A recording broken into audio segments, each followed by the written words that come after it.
Hey Internet, hope everyone's doing well. I'm just hanging out on Saturday afternoon watching the Bitcoin chart get close to breaking 48,000, learning, going down rabbit holes as usual. And, the thing that keeps popping up that I keep thinking about is the topic of Gen Zs and Bitcoin. And I want to talk about why my fellow Gen Zs should have a lot more hope for the future because of Bitcoin and why they should embrace it. I keep seeing these videos of folks my age, perhaps in debt hundreds of thousands of dollars. They have multiple degrees. They're talented and have experience and feel like they can't find work. They can't find value. They can't find an ability to create value in this world. They are maybe concerned that Social Security will be there when they need it and just overall have a really negative outlook on life, which makes me sad because as a Bitcoin Gen Z person, I am very positive. I have a very positive outlook on the future. And I think if we, as Gen Z, understood Bitcoin and understood what's about to happen as early as possible, we would all be better off and we can all start building for the future and, correcting any of these fiat mistakes that have been made. I'm not going to talk in this video about all of the things that fiat ruins, as Jimmy Song says in his book. He's got a great book called Fiat Ruins Everything, and it's got different chapters for all the different things that fiat currency has ruined over the years. So read that if you want to learn about that. But this really is just, send it to a Gen Z, and if you're a Gen Z, stick around. So I think the the biggest thing to realize is that we have a real problem with fiat currency, and this is becoming much more broadly known lately.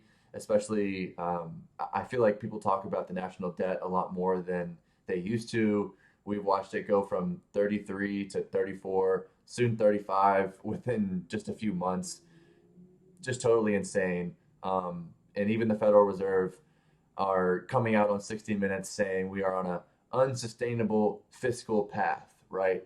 So we know there's a problem, and there's really a few main things that we can look at that really highlight what the problems are. I think the biggest one is the centralized control of fiat currency makes it really easy to be manipulated and really easy for those people controlling it to make the wrong decisions.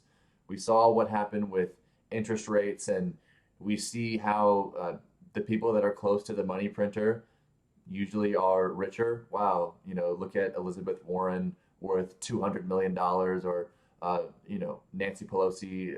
They're all on both sides of the aisle. The ones that are close to the money printer seem to have the most control, and they're not always right. And the other problem that we have is obviously inflation and the devaluation of the currency. Is if I guess anyone who would be watching this video has been born during the fiat era, and just this idea that we need to have 2% inflation every year because if people hold their money, if people save money, then the economy will just come to a grinding halt. We have we now realize that this is bullshit, and that's not actually what would happen if you gave people the ability to save money and you didn't just constantly inflate the currency, which is really taxation by theft on the back end because you're increasing the money supply, making everyone else's dollars worth less without asking, right? If I think we all know that if America was to vote on sending money to Ukraine or to wherever, like, don't really want to get too political, that it wouldn't work. And the only other way to do it is to ask for it by saying, hey, can we increase taxes? And obviously, we wouldn't want to do that. So, what do? They print on the back end. This is a problem. And I think the other main point is the instability and the uncertainty that comes from a fiat currency. We never know when the interest rates are going to change. We never know when there's going to be less liquidity in the system. Even people who do this professionally at all the regional banks that have been going under, they didn't know when, these interest rates were going to go up faster than they ever have in history, and therefore their balance sheets had problems and they weren't able to survive. And this is going to continue to happen. I don't think we've seen the last bank failure. I don't think anybody would say that. And I think this is where it brings me to the solution and why Gen Zs should embrace Bitcoin and realize that Bitcoin is the solution. Bitcoin is decentralized, so it kind of solves that problem of having central control and manipulation. Bitcoin is decentralized. It is a set of rules that everyone around the world has to agree with. It's a public digital ledger that exists on nodes around the world. It is confirmed by miners who hash using electricity and computing power, and they're located around the world. So it's this amazing distributed system that gets rid of that central controller and makes it to where it can't be manipulated. Um, it's that blockchain that Bitcoin has that enables the transparency and also keeps it secure because you can see that blockchain always exists forever, and this is very different from any fiat currency. There is no public way, no chain of history to go and refer back on, and it's that chain that keeps it secure, right? If there was someone attempting to hack into Bitcoin and make it so that their personal Bitcoin wallet has 1 million Bitcoin in it, this blockchain makes it so that you would have to hack every ledger, every miner, and change the rules around the world in order to enable that to happen. Um, Bitcoin also solves the problem of inflation because Bitcoin is deflationary. Maybe you're not aware, but Bitcoin is on a predictable and actually exact schedule of deflation, cutting in half every 4 years at the halving. This is unheard of. This is completely opposite of the way that fiat currencies work. So it solves that problem as well. So it really Bitcoin takes these problems that fiat currency has and attacks it head on and really just makes it so that people can have a currency that they can store value in for the future and invest in the future. Think about it as an example of a fisherman, right? If a fisherman starts out with a really small canoe and a single fishing rod, they can only catch fish so fast. But what they can do is they can, catch those fish, take them to market, sell them, save money, buy a bigger boat, buy more fishing rods.